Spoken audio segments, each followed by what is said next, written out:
Hello বন্ধুরা, কেমন আছো সবাই? আশা করি সবাই খুব ভালো আছো। ফ্লেভারস অফ এসজি কিচেনে তোমাদের সবাইকে স্বাগত। আজ আবারও একটা নতুন রেসিপি নিয়ে হাজির হয়ে গেলাম। আজ একদম মশলাপাতি ছাড়া হালকা একটা মাছের ঝোলের রেসিপি তোমাদের সঙ্গে শেয়ার করব। এই গরমে বেশি তেল মশলা দেওয়া খাবার খেতে আমাদের কারোরই ভালো লাগছে না, তাই আজকে একদম সিম্পল একটা রেসিপি তোমাদের জন্য নিয়ে চলে এসেছি। আমি এখানে নিয়ে নিয়েছি 5 পিস মতো কাটাপোনা মাছ। ওজন হিসাবে এখানে 300 গ্রাম মতো মাছ আছে।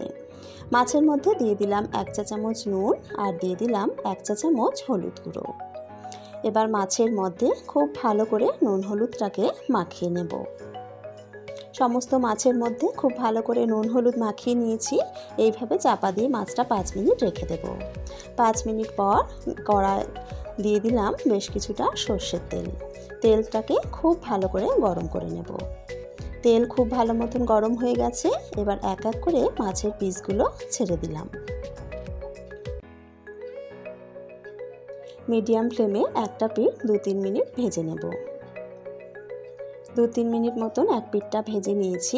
এবার মাছের পিসগুলোকে একটা একটা করে উল্টে দেব।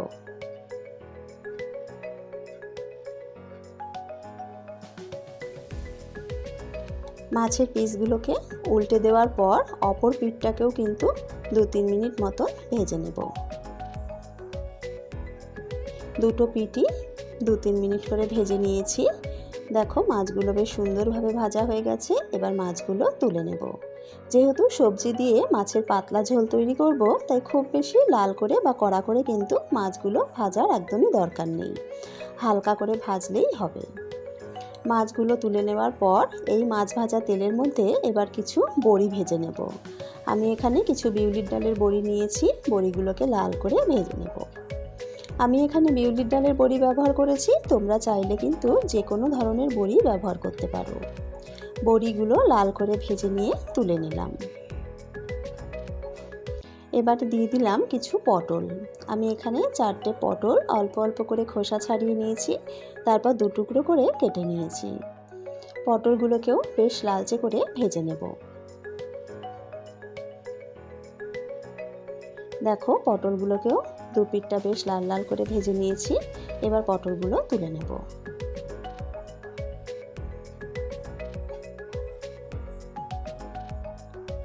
পটলগুলো তুলে নেওয়ার পর কড়াতে 2-3 টেবিল চামচ আরও সর্ষের তেল দিয়ে দিলাম।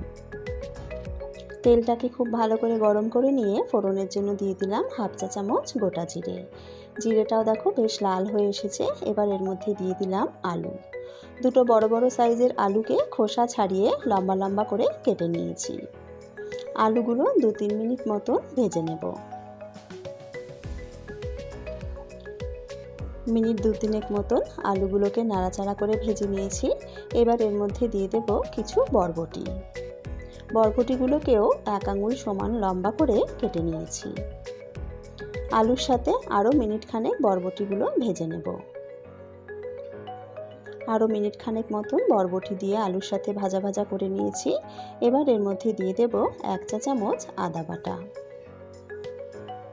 সবজির সাথে আদাটাকেও একটু ভাজা ভাজা করে নেব। আদার কাঁচা গন্ধ যাওয়া পর্যন্ত আদাটাকে কিন্তু একটু ভেজে নিতে হবে, না হলে মাছের ঝোলে আদার একটা কাঁচা গন্ধ ছাড়বে। মিনিট খানেক মতন আদাটাকে দিয়ে ভাজা ভাজা করে নিয়েছি। এবার এর মধ্যে দিয়ে দিলাম স্বাদ মতো নুন। 1/2 চা চামচ দিয়ে দেব হলুদ গুঁড়ো। 1 চা চামচ দিয়ে দিলাম জিরে গুঁড়ো। আর দিয়ে দেব 1/2 চা চামচেরও কম লঙ্কার গুঁড়ো। এবার মশলাগুলো দিয়ে সবজির সাথে ভালো করে মিশিয়ে নেব। যেহেতু গুঁড়ো মশলা ব্যবহার করেছি, তাই মশলা কষানোর জন্য সামান্য জল দিয়ে দিলাম। জল দিয়ে মশলার সাথে ভালো করে আলু আর বরবটিটাকে কষিয়ে নেব। আলু বরবটি খুব ভালো করে মশলার সাথে কষিয়ে নিয়েছি। এবার এর মধ্যে ভেজে রাখা পটলগুলো দিয়ে দিলাম। আর দিয়ে দিলাম একটু বড় বড় করে কেটে নেওয়া টমেটো। পটল আর টমেটোটা দিয়েও কিন্তু মিনিট খানেক মতন একটু নাড়াচাড়া করে নেব। আমাদের সবজি কষানো হয়ে গেছে। এবার জল দিয়ে দেব। যেহেতু আমি আজকে মাছের ঝোল করব পাতলা করে, তাই একটু বেশি পরিমাণেই জল দিলাম। তবে তোমরা কিন্তু তোমাদের পছন্দ মতো যেরকম গ্রেভি রাখতে চাও সেই অনুযায়ী জল দিয়ে নিও। ঝোলটা ফুটে উঠলে মিডিয়াম টু লো আঁচে 3-4 মিনিট চাপা দিয়ে রান্না করে নিলাম। 3-4 মিনিট পর চাপাটা তুলে নিলাম। এবার ভেজে রাখা মাছগুলো এক এক করে দিয়ে দেব। ভাজা মাছগুলো দেওয়ার পর ভেজে রাখা বড়িগুলোও দিয়ে দেব। মাছ আর বড়িগুলো দিয়ে একবার একটু নাড়াচাড়া করে নিলাম। বড়িগুলোকে ঝোলের মধ্যে ভালো করে ডুবিয়ে দিলাম যাতে বড়িগুলো ঝোলটা টেনে নিতে পারে। ঝোল টেনে বড়িগুলো যাতে একটু ফুলে উঠতে পারে। সব কিছু ভালো করে মিশিয়ে নিয়ে আবারও মিডিয়াম টু লো আঁচে 2-3 মিনিট চাপা দিয়ে রান্না করে নেব। আরও মিনিট 2-3 মতন চাপা দিয়ে রান্না করে নিয়েছি, চাপাটা তুলে নিলাম। আমাদের মাছের ঝোল কিন্তু প্রায় হয়ে এসেছে। এই সময় দেখে নেব আলুটা সেদ্ধ হয়েছে কিনা। দেখো আলু কিন্তু খুব ভালো মতন সেদ্ধ হয়েছে আর মাছেও কিন্তু বেশ সুন্দর ঝোল রয়েছে। সবজি দিয়ে হালকা পাতলা মাছের ঝোল কিন্তু আমাদের একদম রেডি।